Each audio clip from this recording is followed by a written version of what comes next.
A black couple boards a transatlantic flight, first-class tickets in hand, dressed for success and ready to close the deal of a lifetime. But within minutes of takeoff, everything begins to unravel. A flight attendant refuses them service without reason, whispers lies to the captain, and sparks a storm of discrimination that escalates into violence, humiliation, and a planted crime that could destroy their entire empire. But what happens next? They don't break, they rise. And the way they turn the tables will leave you speechless. Stay with me, this is a story you need to hear. Before we dive in, drop a comment below and let us know where you're watching from. And if this story moves you, hit that like button and subscribe for more powerful stories like this one. It all started as just another flight. But by the end, the skies would never be the same. At 35,000 feet above the Atlantic, time slows. The hum of the engines becomes a lullaby for those who've lived long enough to know what silence is worth. Lena Hayes stepped onto the Skylux jet like she wasn't entering a plane, but a boardroom she built herself from the bones of hustle. Her blazer didn't just fit, it declared. Crisp navy, pressed like a flag in the wind. It clung to her with the dignity of a woman who had walked through boardrooms where she wasn't wanted and turned every whisper into a headline. Behind her, Marcus, her husband, her anchor, the former pilot who still moved like the plane belonged to him, adjusted the strap of his duffel bag with the calm of a man who had earned the right not to explain himself anymore. They didn't glance around to see who approved. First class wasn't a gift to them. It was a return on investment. Years of missed birthdays, silent nights in empty offices, contracts signed over lukewarm coffee and cold ambition. This trip to London was just another deal, but the kind that pushes your name into legacy, not just headlines. As they slid into seats 2A and 2B, there was no arrogance, only arrival. You see, when you've spent your life being told to wait your turn, you learn to claim your seat without apology. Lena's briefcase, sleek leather worn just enough to whisper experience, slid under her seat like an old companion. Her phone buzzed not with distractions, but with deals that keep economies turning. Marcus leaned back, legs stretched, hands folded. They didn't need to speak to feel aligned. He ordered champagne with a nod, and when the flutes arrived, they clinked glasses like warriors toasting before battle. The bubbles fizzed against their lips, and for a fleeting moment, there was peace. Now, if you're listening to this and you're over 65, if you've worked the fields, the factories, or the Fortune 500, then you know what that silence tastes like. You know how hard-won rest is. Maybe your fight was different, but you've had to prove you belonged in rooms built to keep you out. You've seen smiles that didn't reach the eyes. You've had to carry yourself with grace while carrying twice the weight. So you know what it means when a black couple sits in first class, not as guests, but as owners. This is your reminder that the story isn't over. Not your story, not theirs. If you've ever been underestimated, ever been mistaken for less than you are, remember this flight. Remember that grace can wear heels, and power can come with a smile. And when you see injustice, even now, especially now, say something. Lift your voice. Share your story. Because the world is watching and it's waiting for us to remind it what dignity looks like in motion. So lean in, stay sharp, and keep that fire lit. Because the seat you take today might be the door someone else walks through tomorrow. She stood just beyond the curtain, arms folded so tight it looked like she was holding herself together. Claire Donovan, a name that didn't echo through boardrooms or headlines, but carried weight in aisles and galleys, watched Lena and Marcus with a stare so sharp it could slice through metal. 16 years in the air had etched lines into her face, but it was the bitterness that kept her scowl in place, like armor. She saw the tailored suits, the unbothered smiles, the easy confidence Lena wore like perfume, and it scratched at something buried deep inside her. Not because they were rude, not because they were loud, but because they didn't flinch when they took their seats in first class. They didn't apologize. They didn't ask permission. And for Claire, that was enough to trigger the quiet fire of resentment that only the unseen and uncelebrated could carry. She leaned toward the young flight attendant beside her. A wiry kid named Jake, still new enough to think kindness was policy, and hissed just loud enough, "Look at them. Standards are slipping." He didn't respond, didn't co-sign her poison, just kept folding napkins with the grace of someone who hadn't yet chosen a side. And maybe you know that feeling. Maybe you've been in a break room or a church pew or waiting room and heard someone say something that turned your stomach. But you stayed quiet, not because you agreed, but because the fight felt too far from your reach. But here's the truth. Silence is a choice. Always. And every time we don't speak, we let people like Claire write the story. Out in the cabin, Lena scrolled through her phone while Marcus stretched and smiled, the hum of the jet rising as they climbed through the clouds. They didn't know the story had already started without them. The one Claire was crafting in whispers and narrowed glances. They weren't being loud. They weren't breaking rules. But they were visible in a place that had taught Claire to believe people like them didn't belong there. Now I want to talk straight to you, to those of you who've lived long enough to see what gets passed down quietly. You've seen how prejudice doesn't always shout. Sometimes it's a skipped refill, averted eyes, a request made and ignored. Small things that pile up until they crush. If you've ever been dismissed, mistrusted, talked down to, then you already know the weight of those moments. And if you've ever been the one watching it happen from the sidelines, let this be your call to step in. Don't let bitterness speak for you. Don't let silence bury your better self. You may not be able to rewrite someone's heart, but you can change the page. So next time you see something off, say something steady. Even a soft "that's not right" can land like thunder. Lena and Marcus didn't know it yet, but the seatbelt signs weren't the only thing locking them in. And somewhere in that galley, Claire was already deciding who got served and who got sized up. That's how it starts, friend. Not with a crash, but with a glance, a whisper, a skipped glass of champagne. And if we don't call it by its name, it grows bold. So speak, even softly, because your voice still matters, maybe now more than ever. The plane was quiet, the kind of quiet that wraps itself around you like a wool blanket, soft on the surface, but heavy if you sit under it too long. Lena's fingers tapped across her phone, the screen casting cool light on her face, while Marcus leaned back, eyes drifting between clouds and cabin lights. They thought they were in the clear, thought the sting of Claire's snub was just a wrinkle in an otherwise smooth journey. But in the galley behind them, Claire wasn't resting.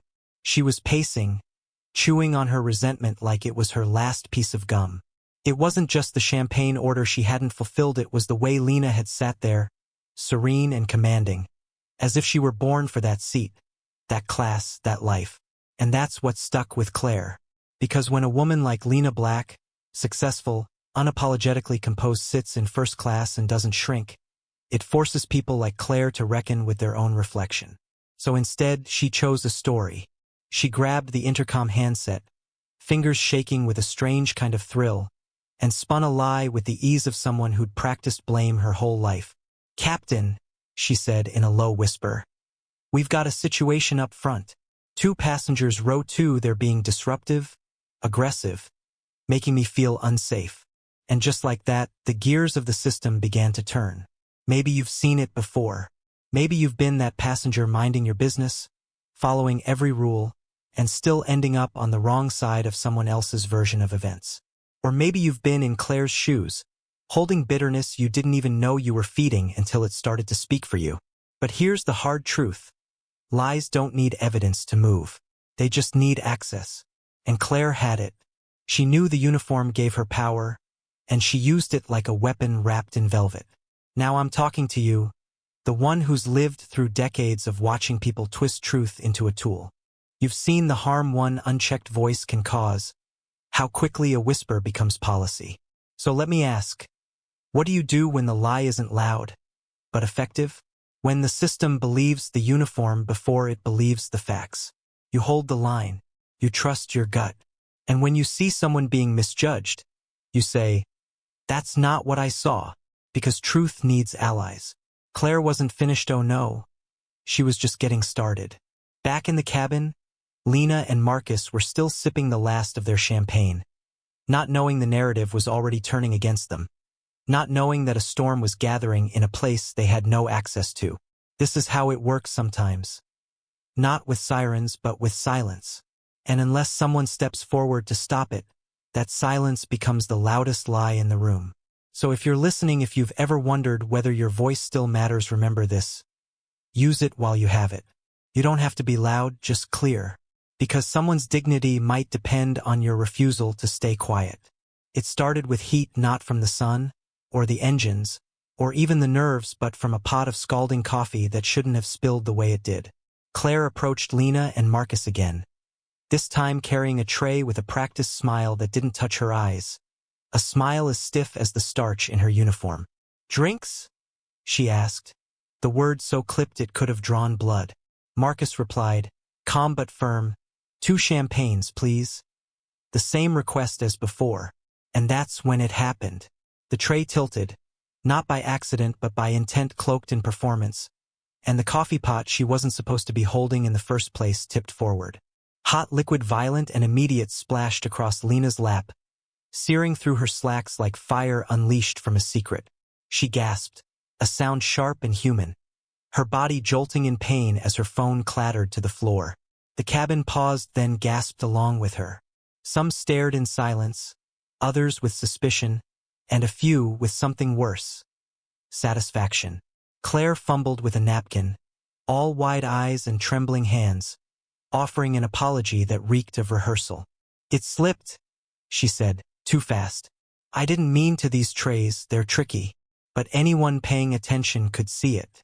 The twitch of a smirk she tried to hide. The way her hands weren't trembling at all until the eyes turned on her. Marcus was on his feet now, fury rippling off him, his voice booming. That wasn't an accident. But Claire, ever the actress, clutched the tray like a wounded soldier, painting herself the victim. "Now let me speak plainly to those who've seen a few seasons. You know what this is. You've lived long enough to know the difference between a stumble and a strike. You've seen a mistake used to humiliate someone, to put them in their place, to remind them the world isn't fair and never intended to be.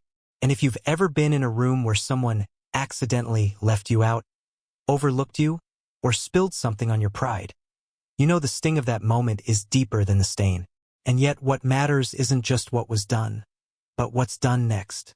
Lena didn't scream. She didn't cry. She didn't crumble. Instead, she reached for a towel, her hands shaking but her gaze steady. That strength not taught in schools, but forged in life. That's the kind of grace only those who've had to stand tall through slights and shame can understand. And for those listening, maybe that's you. Maybe you've been tested, mistreated, underestimated. So take this moment as a reminder. You don't have to meet cruelty with cruelty, but you must meet it with clarity. Say what's true. Hold the line. Don't let the lie breathe longer than it must. Because the real danger isn't the spill, it's the silence that follows it. And if someone around you is wronged, don't look away. Lean in. Speak up. Because decency isn't just something you carry, it's something you practice. The coffee burned, yes. But what burned deeper was the knowledge that Claire wasn't finished. Not by a long shot. And Lena, still smoldering from the inside out, knew one thing with certainty. The war had just gone public. It doesn't take much to light a match when the room is already soaked in gasoline. By the time Lena and Marcus were forced into economy, the humiliation of the coffee spill still fresh and stinging, the cabin had turned from silent witnesses to murmuring judges. The downgrade wasn't just about seating, it was symbolic. A demotion from dignity to disgrace in front of strangers who didn't know the full story but were quick to assume they did. The soft leather seats of first class were replaced by a cramped middle row, knees pressed to the seat in front, air thicker with resentment than recycled oxygen. Around them, eyes lingered too long. A mother clutched her toddler closer. A man in a hoodie leaned away, his lips curled as if prejudice had a scent. And then, a voice slurred by drink and swollen with entitlement pierced the air like a rusted nail. "Know your place, huh? First class ain't for you." Marcus froze, not because he was afraid, but because he knew how moments like this could spiral, how anger, if not contained, could become the very weapon others used against you. Lena's hand found his arm, her grip firm, her whisper sharp. "Not worth it." And maybe you know that whisper. Maybe you've been the one holding your spouse's arm in the grocery store, in the waiting room, in the line at the bank, urging them to hold on just a little longer. You've seen what happens when people mistake your presence for a threat, when confidence gets called arrogance, when dignity becomes defiance in the wrong eyes. That drunk man, thick-necked and grinning, took Lena and Marcus's silence as weakness. He shoved Marcus. Not hard, but hard enough. And that's when the murmurs turned into noise. Another passenger chimed in. Yeah, go back where you belong. A woman in a floral scarf muttered loud enough to be heard. They don't fit up there anyway. The mob had found its rhythm. Words became jabs, and jabs turned to shoves. A laptop was ripped from Lena's hands and smashed, its shattered screen spilling the remnants of $1 million prototype. A dream stomped out under cheap shoes and cheaper minds. And Claire? She stood near the galley, arms folded, her smirk blooming like mold in the shadows. She said nothing. She didn't have to. She'd done her part, lit the match, stepped back, and watched it burn. And now I turn to you, the ones who've seen too many moments like this in too many forms. If you've ever watched decency get buried under a wave of ignorance, you know this wasn't about noise, it was about power. So here's the call. Do not let the crowd speak for you. Don't let your silence become another brick in someone else's wall. Say it plainly. This is wrong. You've got more years behind you than ahead. And that means your voice holds history. Use it to steady the next generation. Use it to interrupt the hate. Lena's heart pounded as she watched the shards of her company, her work, her identity, scatter like ashes. But in her eyes there was no surrender. Because sometimes you've got to let the mob think they've won, just long enough to show them what losing really looks like. Hold fast. The storm's not over. And neither is she. Sometimes the only way out is through the fire, and sometimes you bring a match of your own. Lena sat trembling, the laptop in pieces, the humiliation wrapped tight around her like a second skin. But there was still a light in her eyes, dimmed. Yes, but not out. Marcus sat beside her, jaw tight, fists unclenched only because she kept her hand on his knee, grounding him like a lighthouse in a storm. Around them, the economy cabin still buzzed with the echoes of hate-mocking glances, whispers that carried louder than shouts, passengers smirking with the kind of smugness that only ignorance can afford. But Lena didn't rise to meet them with noise. She rose with proof, with the calm of a woman who had built something from nothing and wasn't about to let it slip away in silence. She reached into her pocket, pulled out her phone, and went live. No screaming, no drama, just the truth, spoken clearly, as the camera swept across her bruised dignity and the crowd that had tried to trample it. This is Lena Hayes, she said, her voice steady like steel wrapped in silk. We're on Skylux Airlines Flight 17, and this is what happens when you think people like us don't belong in first class. Her lens found Claire, still lurking in the galley, her smirk cracking like cheap porcelain. The cabin grew quiet.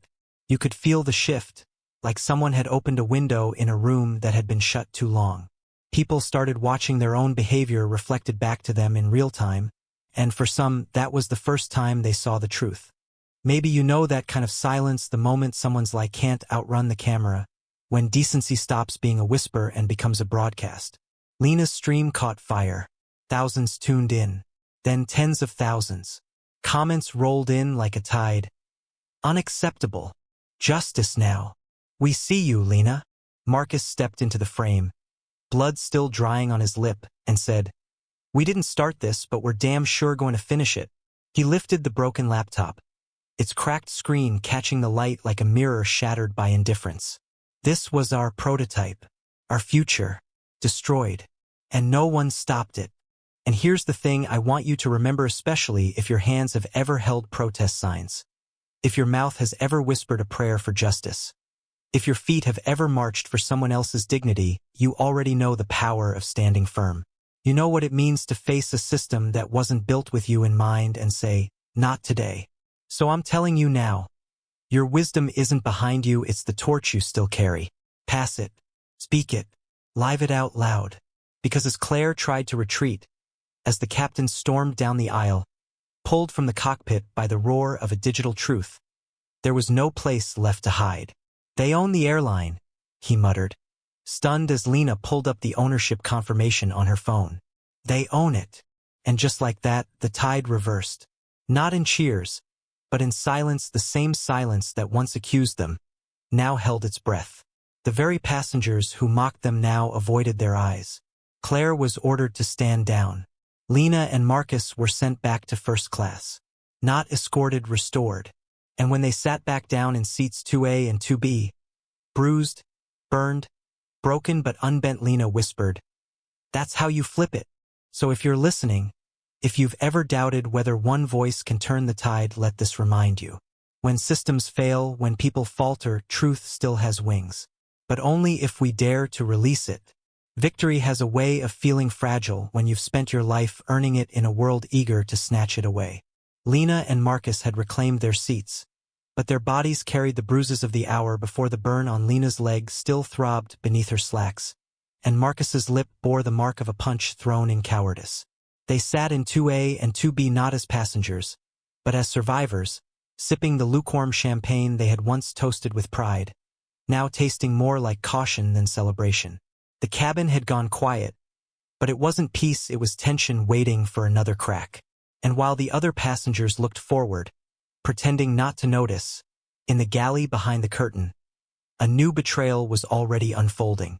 Claire, stripped of power but not of bitterness, had one last card to play. She whispered to a twitchy man in a gray cap, slipped him a crumpled $50 bill and a small bag of white powder, the kind of bag that didn't need a label to ruin a life. Her voice was low, calculated. "Plant this in his bag. Trust me. You'll get more if it works." And maybe that's the part that stings the most, not just the evil itself, but how easy it is for someone to sell your future for a cheap lie. The man moved like smoke, casual and invisible, sliding past the rows until Marcus's duffel was in reach. And just like that, the script flipped again. Security stormed the cabin minutes before landing, voices stern, movements swift. A plastic bag was pulled from Marcus's luggage like a rabbit from a magician's hat. Only this trick was meant to end careers, not entertain. "Cocaine?" the officer muttered, and suddenly, the same passengers who had clapped for justice shrank back into their seats like cowards watching the rain from a warm porch. The looks came fast: judgment, suspicion, disgust, as if the crowd needed something to believe besides the truth. Lena stood, voice shaking but strong. "We've been in these seats the whole time. That was planted. But reason rarely survives a rush of fear." Handcuffs clicked like punctuation. Marcus's eyes burned not with guilt, but with fury as he was dragged to the galley like a criminal on the evening news. Lena followed, cuffed, her phone buzzing in her pocket, just out of reach. Their company's stock dropped in real time, accounts frozen, headlines drafted before they could speak. And Claire? She stood watching, arms crossed, her smirk resurrected like a ghost that never left. Now, if you've lived long enough, you know the system doesn't need truth to punish. All it needs is a story and a scapegoat. And if you've ever been both, you know how quickly people forget your victories the moment a lie is more convenient. But hear me now, what they did in that moment was not collapse. It was calculation. Because power, real power, doesn't panic, it plans. So I'm asking you, those with experience etched into your hands and wisdom anchored in your chest, what would you do if everything you built was being burned by a lie? Would you give up? Or would you gather yourself like a storm and wait for the moment to strike back? Because the thing about fires started by hate is that they burn everything, including the hands that lit the match. And Lena, still cuffed, still fierce, was already reaching for the ember that would turn that blaze into a spotlight. Justice, when it finally arrives, rarely walks in quietly, it crashes through the door, wild and unapologetic. In the cramped galley where Lena and Marcus sat cuffed like criminals aboard the very plane they built, pain had settled into their muscles like an old enemy. Blood crusted on Marcus's jaw from the officer's fists. Lena's wrists burned from the cuffs, but her mind? Sharp as ever. While the guards barked orders and Claire stood in smug silence, Lena's fingers, trembling but determined, slipped her cracked phone from her blazer pocket. Years ago, when Skylux was just an idea scribbled on the back of a napkin in a Brooklyn diner, Lena had built a backdoor into the system's core, a secret path only she knew, buried in the code like a key waiting for the right lock.